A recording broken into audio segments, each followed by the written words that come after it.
Okay, people. I don't think we're live yet. Well, you always go live earlier than you think you're going to. I know. It says setting up. Now it says redirecting. I think we might be on now. It says meeting is streaming live on Facebook. We are on. Yeah, but I got to get back to Zoom. So everybody, you guys, while I'm getting back to Zoom, you're not going to believe the trauma we just went through. You don't want me back. Come on. Okay, Christina. I'm good now. Your name, I'm Christina. You're Susan. Just go ahead, take it over. In my earlier thing that I put up, I was talking about what a wonderful author you were, and I was showing him your books. And so. Did you comment on what a lousy IT person I am? No, I usually figure that's going to be Jane and not you. So I know it. Anyway, hi everybody. Susan Elizabeth Phillips. Can't even say my name. It's getting better and better. With my dear friend and the fabulous author, Christina Dodd. We ran into some technical difficulties getting you on, and it was all at my end. And unfortunately, I still don't know what happened, but we're good. And happy publication day. Thank you so much. It's very exciting. It's been Wrong Alibi came out today. It did. And I'm very excited. It's one of the, you just kind of vibrate all day long because you're so excited. Yeah. It's not publication day for some reason. I was just thinking about that.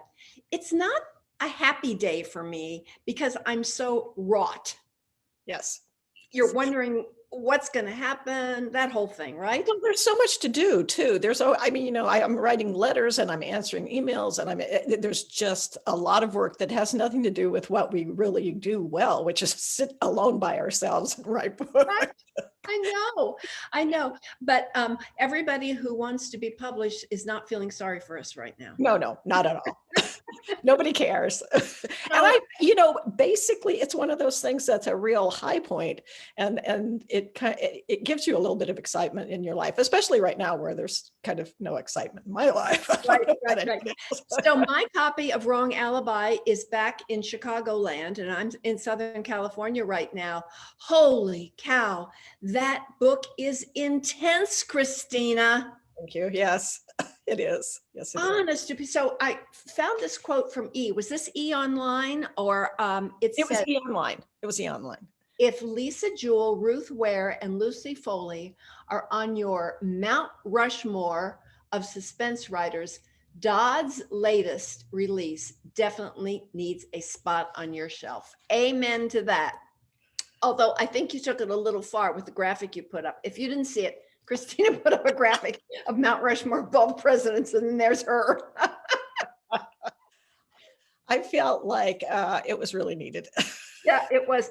And before I forget it, there is Christina. If you don't subscribe to Christina's email or don't follow her on social media, she's hysterical. For somebody who writes as dark as she can do, she is so darn funny. So I suggest you subscribe to Christina's email, plus her Instagram feed and her Facebook page. Oh, thank you, Susan. And the same back to you, because it's something we both do very well, is write very funny emails. And right now it's so easy to be funny because a lot of humor is about darkness, and it's kind of dark this year. But I have to say, you send funnier emails than I do. I wish I could share some. I should have printed something out and just really totally mortified you by reading some of your emails. So I want to talk about writing today. I want to talk about us as readers, but I also want to start by talking about Wrong Alibi. I have a pretty good idea why you picked Alaska as the setting for this book, but talk about it. For one thing, I wanted to write. I love the movie, The Fugitive, with Harrison Ford. I just think the pacing is so fabulous and it's such a great story. And I have wanted for years to write a female version of it because I felt it would be really meaningful and intense. And you have to be able to hide out. And that's a hard thing to do nowadays, except in Alaska, where it's actually absolutely wild and great amounts of darkness. And so that was a very exciting place to go to. But then also when I was a kid, I had friends the people who live next door who moved to Alaska, and they remain friends forever. And I have all kinds of stuff from Alaska. I've got cups done by a native artist. And then I've got my little Alaska doll has been sitting on my desk my whole writing life. And so I always knew that was in my future. And it was cool. Alaska's so big. I had one person who wrote and said, I'm from Alaska and I hope you do it right. And I was thinking, there's no way, I never could. There's too much. It's And just, there's no one right. I mean, it's such a diverse place. I really, there was one point at which I was talking on Facebook and I said something about a sheriff, and somebody said, there aren't any sheriffs. And it was one of those things that to me was so obviously expected, and I could have missed it if somebody hadn't told me. So Really? yeah, you can really screw things up. You know how it is. You can really. You do. You just stumble into things blindly, and if we have some wonderful copy editors, we go through these manuscripts again and again, but there's still things that get through because we are human. So give us just talk to us about Evelyn and give us the kind of the view of this very intense book. I wanted to write a book about someone who started out young and dumb, which I don't know about you, but I started out really young and dumb, and she gets suckered, and she by a psychopath basically who has murdered people, and she ends up taking the blame, and she miraculously escapes, and she goes through years and years of learning to be a real live person who can handle her own life, who looks at life frankly. She just grows stronger and stronger until when the time comes, she's able to go and get justice for the people that the guy killed, and also she gets her life back. So she's a great person. She actually at one point thinks, she really was too stupid to live, and she was, but she was 18. She was 18. Things happen. Yeah. I think I love the idea that this is The Fugitive with sort of with a woman at its center, because you do that so well, putting women in peril. But you've had a really varied career, girlfriend. You have written all kinds of different books. Is this is this a personality disorder, or would you like to talk to us about it? Yes, I'm kind of schizophrenic. I read almost everything and I like it.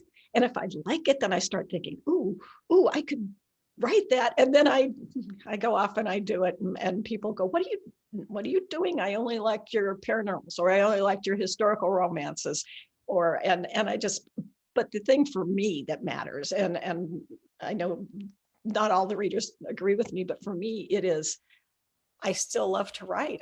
This is my 59th full length book, and I've written a lot of other shorts, and I love it. It's a great job. I don't know what else I'm fit for.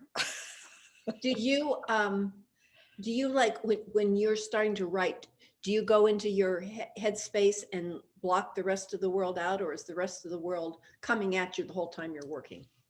Oh, no. I am alone.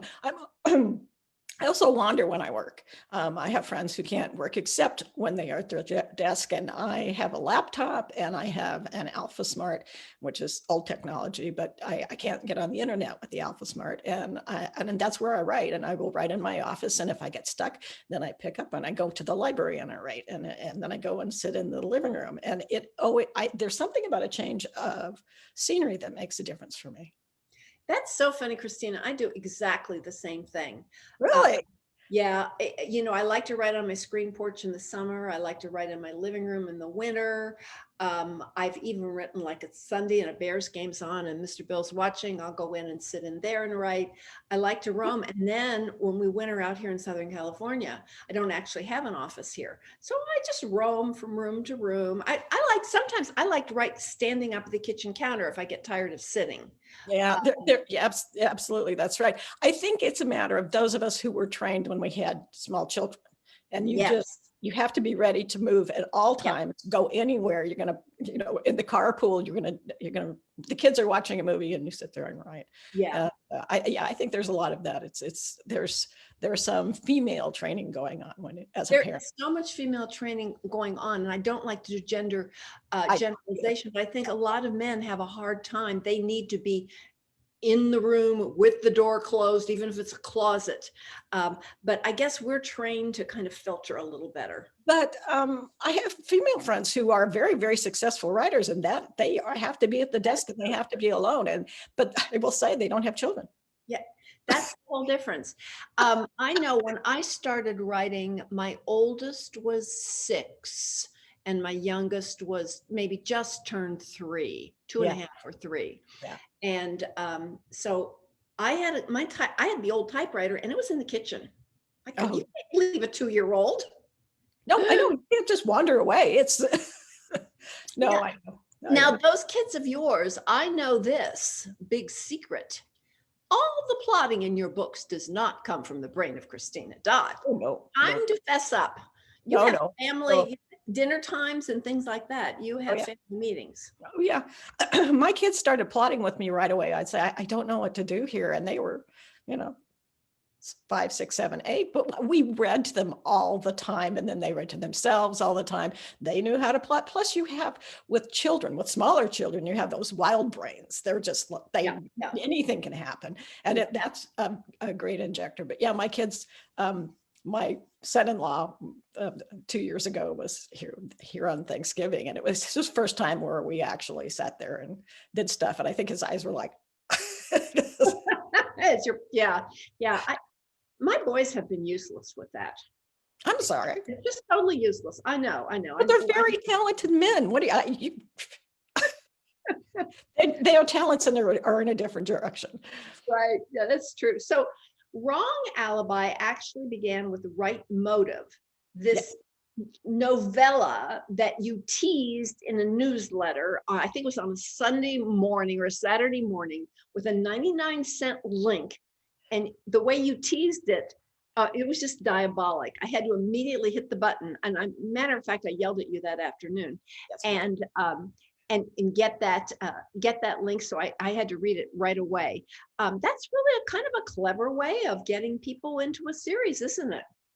I love writing short stories and novellas. If I could do that all the time, I would, because I just think they're clever and they're fast, and it's a snapshot of, in this case, it was a snapshot of the location. And which is Rockin', Alaska. It's a small town in Alaska, and totally illusionary and made up in my head. And it was just, it was hard to figure out what to write. And I ended up just really writing a story about, Bigfoot. So. So I guess I think I know what you're going to say, but maybe not. Since you've written historical romance, contemporary romance, romantic suspense, paranormal. I didn't know about the paranormal, by the way. And pretty much straight suspense now. Do you think making these changes is a product of different stages of your life, or is there one you really is kind of your comfort zone that you'd rather go back to? Let us look inside your brain on these changes. No, I started out writing romantic suspense and historicals. I wrote 3 books before I was published. So the first one was historical romance, and it was probably 200,000 words. God, I wouldn't even want to go back and look. And there was like earthquakes and volcanoes, and female. It was historical, masquerading as a doctor, and I couldn't figure out why it didn't sell. And it was set in Guatemala. And so that was my first practice book. And then I did a romantic suspense next. And then I did another historical. That one actually did sell. And then I was writing historicals for a long time, but I still love romantic suspense. So I started writing those. And what always happens when you change genres is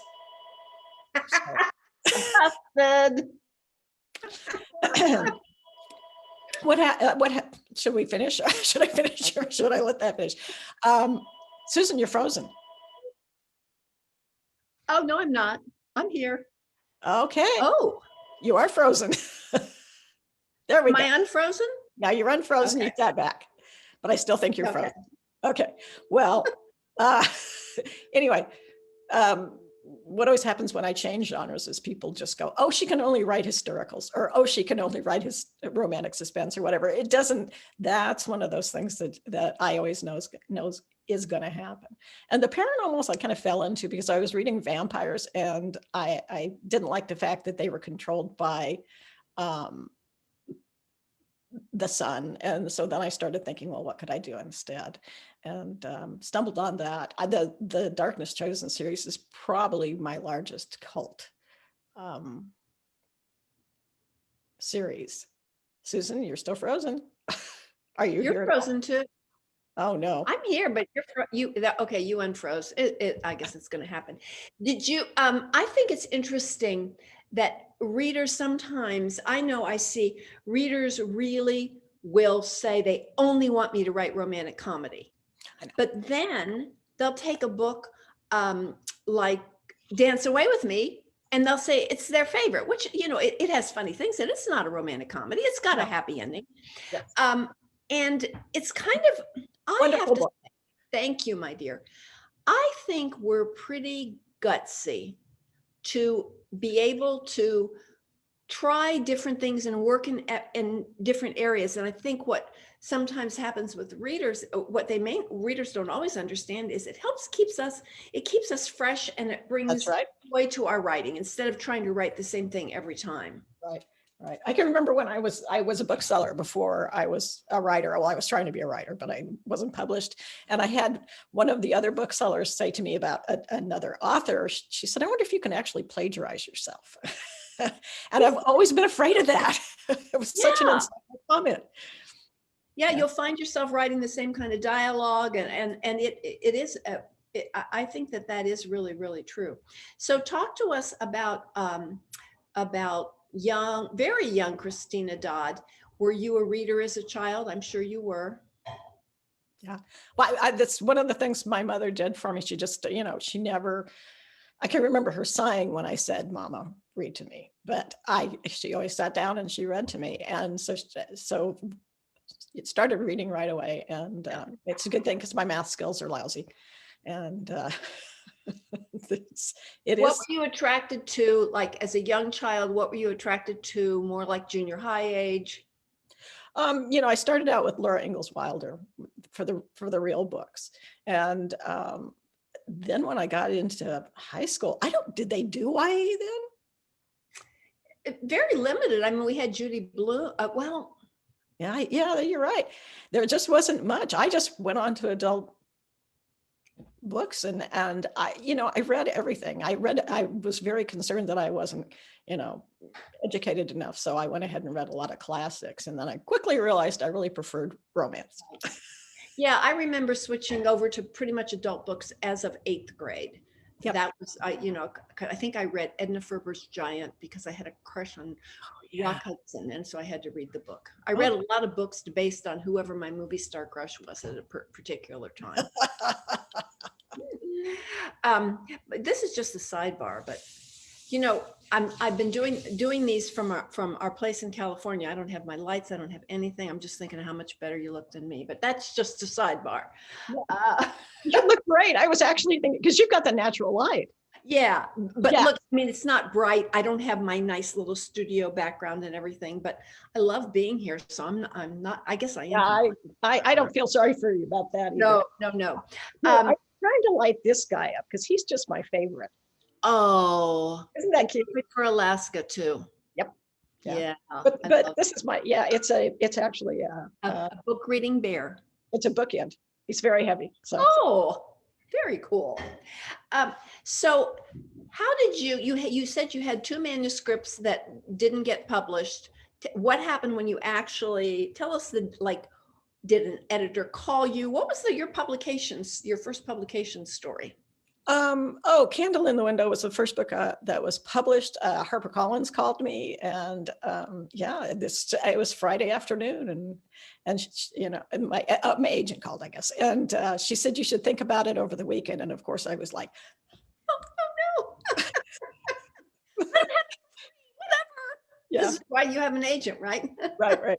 But yeah, no, but it was my publicist, I wrote for 10 years before I was published. I mean, I was not somebody who set my goal and went for it. I wrote a little bit and then I kind of fell down and didn't do it. And then I raised some kids a little bit and then I wrote some more. And then eventually, after you've written so many words and you've been at it for so long, you really think it's got to happen. And I got pretty intense in the last like 4 years of Really? writing, and finally got published. And then, at some point sometimes I was writing 3 books a year, and now I'm more like once every 9 months. Oh, you sluggard. I know. So I know. I think it's really interesting that you wrote for so long without the publishing, which is seen as the mark of success, that you just stuck with it. I think if I hadn't had early success much earlier than you did, I would have given up. I don't think I have. I know.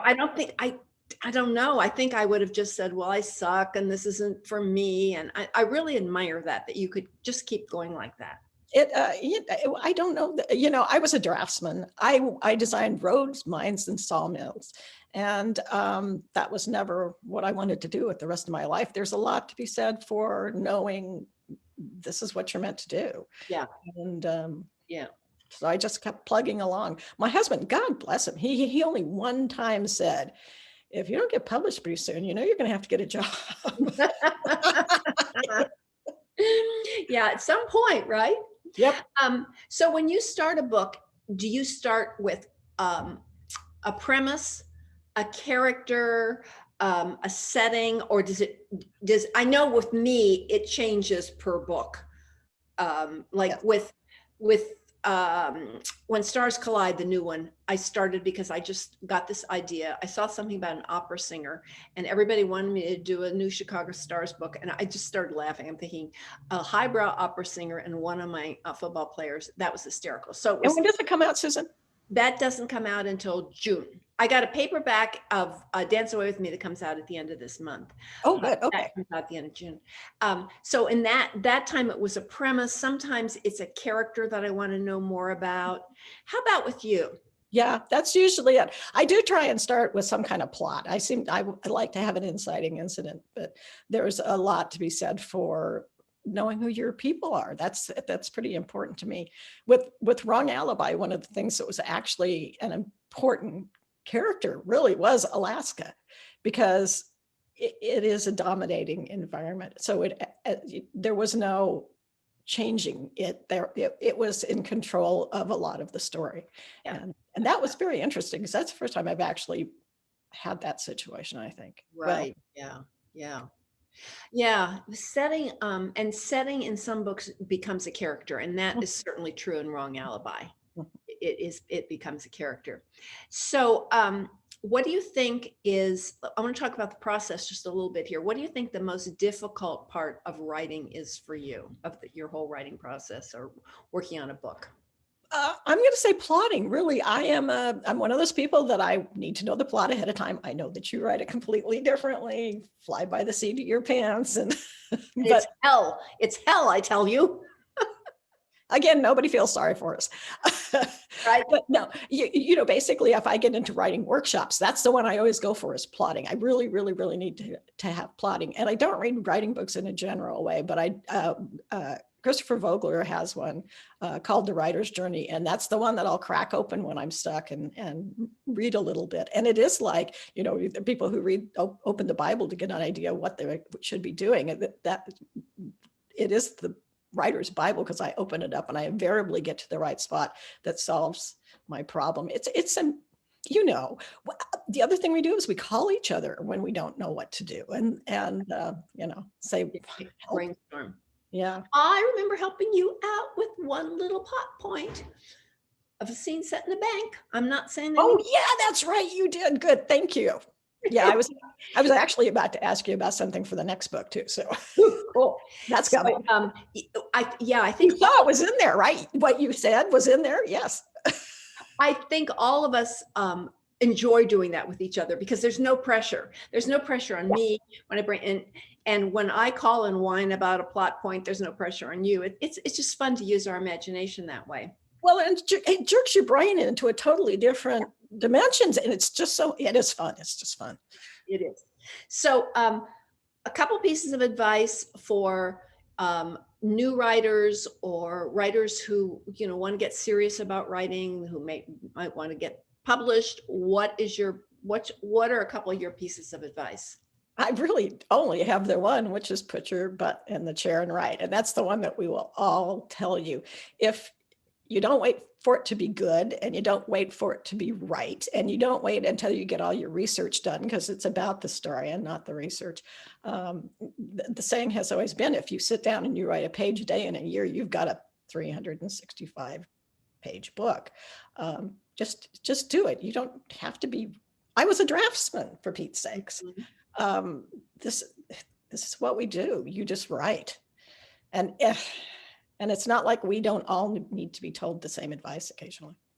Oh, so much so, especially when you're really struggling with a book. Yeah. One of the things that I think we have learned over the years is when you're struggling with a book, you sit down and you give yourself permission to put whatever on the screen, even if it makes no sense, because as you're doing that, something is happening in your subconscious. Things start to click, and sooner or later you work your way through. You do. Sometimes you have to write it wrong to get it right later. I really believe that one. But the other thing is, my God, I edit a book, and this is just an average, I would say edit 5 times. Editing is where the actual work is. And I don't know how often you edit or whether it comes out pretty clean in the first place, but I'm definitely a huge editor. Some people say they do. Not me. Editing is my favorite part, rewriting, because when I start out writing, it's so rough and it makes no sense. And what I love is having that bad stuff on the page and then being able to go back and play with it. That is so fulfilling to me. Well, I don't mind skipping things too. If I don't want to write something, I'm perfectly willing to skip on to a scene that I want to write. Yeah. Why not? I can fill it in between. And the point is, I'm on a deadline. Let's get this book out. Yeah. And you get the words on the page, and you can mash it together in the end. Yeah. And I think that they're also, in addition to just sitting and writing, and that's overcoming the fear factor, you have to learn the craft. And one of the ways you learn the craft is by reading other writers, by looking at books on how to write, although you might want to, be careful what you look at, by doing it again and again. You kind of need to know where to put the commas and how to handle story, but you need to write. And the other thing that I've discovered in my life is sometimes I read a book where I think the concept's fabulous and I think that the author flubbed it, or I watch a movie that's the same thing and I go, okay, let's take the concept and run with it and make it what I think is right. Not everybody's going to agree with me, but I just like it when you can do that. Yeah, that was what was the name of it? Hope Floats. Was that the Sandra Bullock movie with Harry Connick Jr.? That, rewriting that in my head is what gave me Ain't She Sweet? Because I love the idea of the girl who comes back, and I just didn't like the way they handled it. And so I forgot about that until just now. Yeah, no, it's so interesting to do it that way. That's why and then you see the ones that are really good, like The Fugitive. I've been trying to figure out how to do that for years. I did have to get to Alaska before I could handle it. Yeah. Well, Christina Dodd, is there anything we haven't talked about that you want to tell everybody before we sign off? Because we got another gig coming up. Okay. The Wrong Alibi is out today, and I hope you enjoy it. You're going to love it. It's an intense book. But it's great. I mean, it's a real page turner, and we all love that. So when we sign off here, Christina, I'm going to call you because we're going to go do Instagram Live now. And I don't think Christina's done it before. And with my technical record today, I don't know what's going to happen. So I'm going to call you as soon as we sign off, give you the short tutorial, and then we're doing Instagram Live in about 5 minutes. Okay, that sounds good. I'm sure we can do this with no problem whatsoever. Right. Bye, everybody. Thank you. Thank you.